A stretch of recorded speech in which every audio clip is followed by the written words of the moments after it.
Election آدمی لڑتا ہے تو صرف جیتنے کے لیے نہیں لڑتا، اس میں ہارتا بھی ہے، لیکن یہ بھی ایک پہلو ہے اس کا کہ آپ نے اس پہ جماعتی نظم کا کتنا خیال رکھا ہے۔ میں ساتھیوں کے ساتھ ہنستا ہوں، نئے لوگ جماعت میں آتے ہیں، ہم بڑے شان و شوکت سے اس کو جماعت میں شامل کرتے ہیں، اس کے لیے آنکھیں بچھاتے ہیں، ان کے لیے باہیں پھیلاتے ہیں، ان کے سر پر ہم ٹوپیاں رکھتے ہیں جمعیت کی،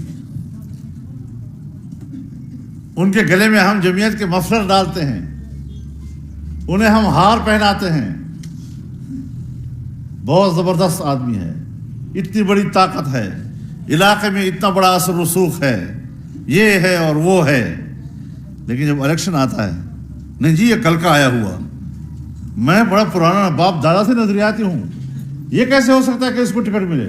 اب پرسوں ترسوں تو اتنا بڑا اہم تھا، ایک دم سے اس کی اہمیت کیسے ختم ہو گئی؟ آپ بھی جب جمعیت میں آئے تو اس کی کوئی ابتدا ہوگی نا، تو اس سے پہلے کیا تھا؟ ہم لوگ بھی اس جماعت کے اندر ہیں تو ہماری بھی کوئی کہیں سے تو ابتدا ہوگی،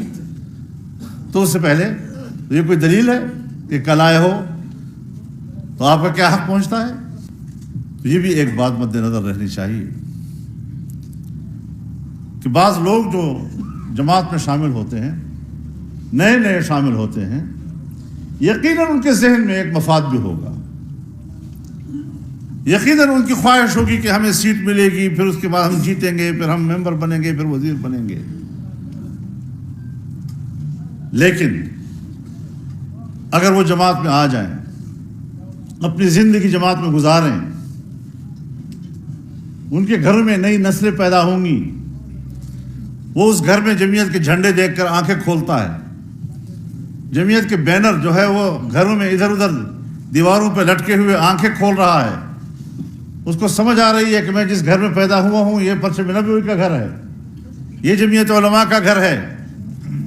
تو پھر وہی نسل کہے گی کہ ہم تو نظریاتی پیدائشی جمعیت کے ہیں، تو اس کا انتظار نہیں کیا جا سکتا، ضرور آپ نے دھکیلنا ہے کسی کو پیچھے کہ تم کل آئے ہوئے ہو، آپ کو کیا حق پہنچتا ہے؟ ہم تو آپس میں پھر بھی مسلمان بھائی ہیں، دنیا داریاں چلتی ہیں، دنیا میں کمزوریاں ہمارے اندر بے شمار ہوتی ہیں۔ جس وقت آپ کسی کو مفاد پرست کہہ کر پیچھے دھکیلتے ہیں اور کہتے ہیں یہ میرا حق ہے، کبھی سوچا ہے کہ اس کے اندر بھی ایک مفاد کی بو آ رہی ہے؟ دوسرے کے اخلاص کی نفی کرتے ہوئے کہیں اپنی اخلاص کی نفی تو نہیں کر رہے اس رویے سے؟